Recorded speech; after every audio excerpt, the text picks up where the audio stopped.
Une cliente difficile. Bonjour mademoiselle, voici la carte.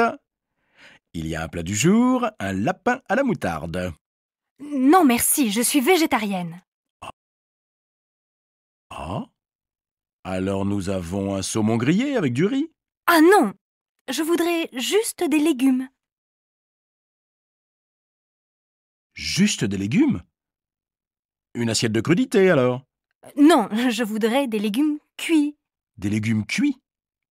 Une assiette de frites? Ah non, quelle horreur! Ah bon? Une assiette de riz avec des haricots verts? Oui, très bien. Sans beurre, les légumes, s'il vous plaît. Sans beurre? D'accord, mademoiselle.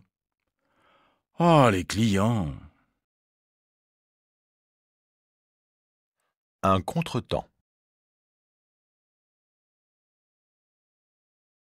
Pourquoi est-ce qu'Adèle n'est pas là? Je suppose qu'elle a eu un empêchement ou un contretemps. Ah, la voilà. Me voilà. Je suis vraiment désolée. Adèle, qu'est-ce qui se passe? Pourquoi est-ce que tu es tellement en retard? Oh, quelle aventure. Je vais vous raconter. Je suis partie de chez moi à l'heure habituelle pour prendre mon train. Quand je suis arrivée à la gare, on annonçait « À la suite d'incidents sur la voie, le trafic est interrompu ». Ce sont les orages d'hier soir qui ont provoqué des inondations. J'ai donc pris ma voiture, mais comme vous pouvez l'imaginer, il y avait un monde fou sur l'autoroute. À un moment, un accident s'est produit. Pas très grave, mais spectaculaire. Toute l'autoroute a été bloquée le temps que les secours arrivent. Mais pourquoi est-ce que tu ne nous as pas téléphoné pour nous prévenir? J'ai oublié mon mobile chez moi. Bon, nous pouvons commencer la réunion. Vous avez les dossiers? Oui, je les ai posés là, sur le bureau. Heureusement que Nora les a préparés pour toi. Quelques mésaventures. Alors Valentine, comment s'est passé ton voyage au Québec? J'arrive à l'instant seulement. C'est une région magnifique, mais mon voyage a été mouvementé. Qu'est-ce qui t'est arrivé? Tu as eu des mésaventures? Oui. Pour commencer, l'avion est parti avec presque 2 heures de retard. Quand je suis arrivée à Montréal, je n'ai pas trouvé ma valise. Mes bagages avaient été égarés. Je suis restée plusieurs heures à l'aéroport avant de pouvoir aller en ville.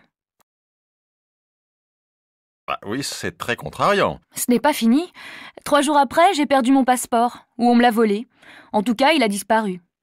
J'ai dû aller au consulat de France et remplir toutes sortes de papiers. Oh ma pauvre, c'est la loi des séries. Il n'y a pas eu de tremblement de terre, ni d'incendie. Non, Dieu merci. Le reste de ma visite s'est très bien déroulé. J'ai eu le coup de foudre pour cette région et pour ses habitants. Ses habitants ou un habitant en particulier? Je ne faisais rien d'intéressant. Madame Lambert, avant, vous ne viviez pas à Bruxelles, n'est-ce pas? Effectivement, nous habitions mon ex-mari et moi dans une petite ville, pas très loin de Liège. Les enfants étaient jeunes, ils allaient à l'école du quartier. Vous aviez une activité professionnelle? Non, je ne travaillais pas. C'était difficile psychologiquement. Mon ex-mari voyageait beaucoup pour son travail et je restais souvent seule, je ne voyais pas grand monde. Comment est-ce que vous passiez votre temps? Eh bien, je ne faisais rien d'extraordinaire. Je passais mes journées à m'occuper des enfants, de la maison, du ménage, du jardin. Parfois, j'y trouvais du plaisir, mais c'était tout de même frustrant et surtout, je me sentais isolée, un peu inutile, vous voyez. Je n'allais pas bien du tout. Quel changement! Et finalement, que s'est-il passé, Madame Lambert? Eh bien, j'en ai eu assez. Nous avons eu une grosse crise, mon mari et moi, et finalement, nous avons divorcé. J'ai décidé de venir à Bruxelles avec les enfants. Et mon mari a gardé la maison.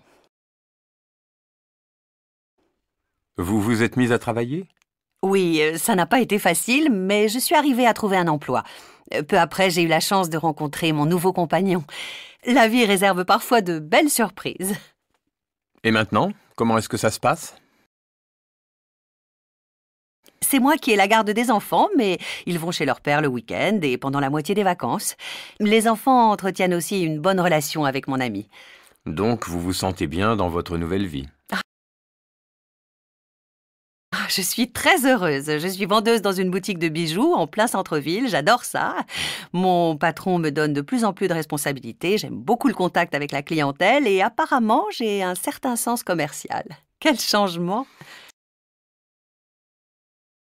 Vous arrivez à concilier votre vie familiale et votre vie professionnelle? Ah oui, pour moi, c'est très important. Mes horaires me permettent d'être disponible pour mes enfants quand ils rentrent de l'école. Et mon compagnon est un amour.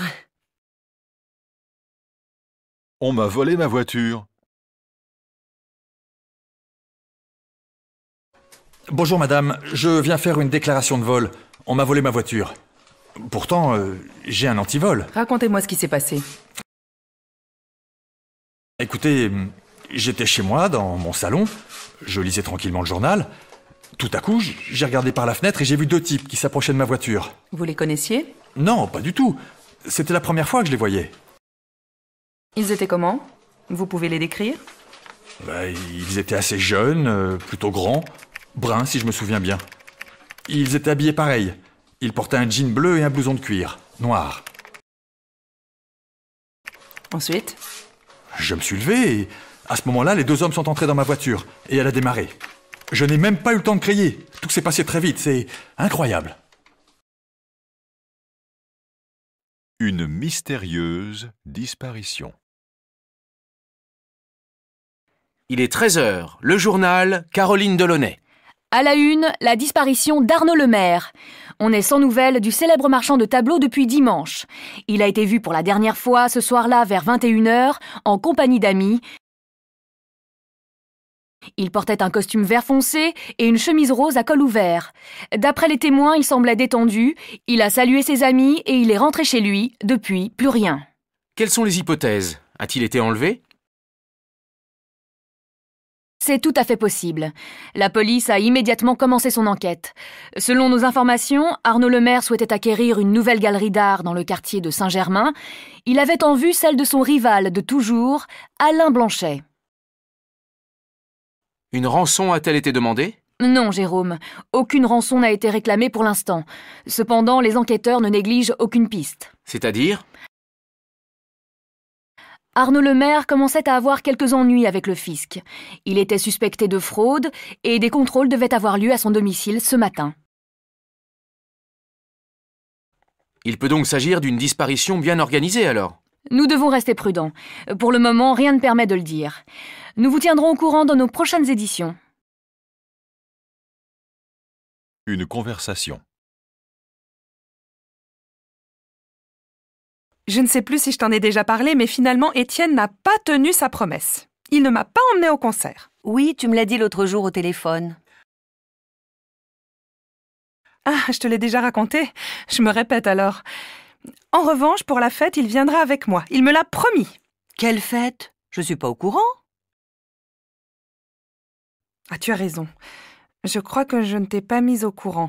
Clément organise une fête pour ses 10 ans de mariage. Ne m'en parle pas, je déteste ce genre de fête. Il est vrai que j'ai perdu le contact avec Clément depuis son mariage, précisément. Ah bon? Pourquoi? Tu es jalouse de sa femme? Non, je te taquine. Un débat. Tu dis que ce film est magnifique, mais je ne suis pas d'accord avec toi. Je le trouve plutôt médiocre. À mon avis, c'est un catalogue de clichés, ça n'a pas grand intérêt. Mais non, Boniface, je dis simplement que l'image est superbe, les paysages sont splendides, même si, je le reconnais, l'intrigue manque un peu de consistance. Un peu, ouais. L'image ne fait pas tout le film. Certains critiques ont parlé de chef-d'œuvre, ce qui me semble franchement exagéré. Moi, je n'ai jamais prétendu que c'était un chef-d'œuvre. Par contre, je ne partage pas ton opinion. Ce film ne manque pas d'intérêt. Et pourtant, Virginie, tu as parlé d'un film magnifique. Le ton monte. Zora, donne-moi au moins ton avis sur la question. Pourquoi est-ce que tu me le demandes? Ça ne sert à rien, tu ne m'écoutes jamais. C'est comme l'histoire de la réunion l'autre jour. Quelle réunion? Tu ne m'en as jamais parlé. Jérôme, bien sûr que si. C'est toujours la même chanson. Qu'est-ce que tu veux dire par là? Tu veux dire que je mens?